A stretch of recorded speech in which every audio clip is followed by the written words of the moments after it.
Vajza I hante thonjt aq shumë sa mjekëve ju desh t'ja prisnin gishtin. Një gruaje ju desh t'i amputohej gishti pasi zhvilloi një formë të rrallë të kancerit të lëkurës që u shkaktua nga ngrënia e thonjve. 20-vjeçarja Country Whitthorne thot se I shkaktoi traumë të madhe gishtit të saj duke ja ngrënë thonjën komplet dhe duke shkaktuar kështu një melanom akrale. Country, që është nga New Islip, Angli, tha se filloi ngrënien e thonjve pas disa ngacmimeve në shkollë, por që një ditë ajo e hëngri komplet thonjën e gishtit. Thoj u bë I zi, por Country tha se kishte shumë turp t'i tregonte miqve dhe familjes për këtë.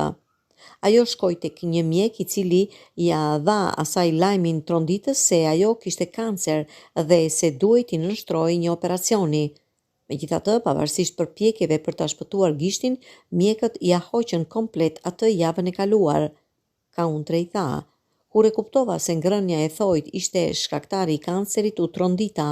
Mendoja me vete, si ja bëra këtë vetes, s'mund ta besoja.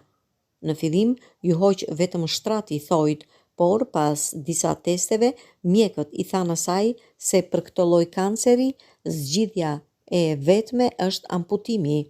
Pas amputimit, mjekët thanë se ajo nuk kishte më qeliza kancerogjene."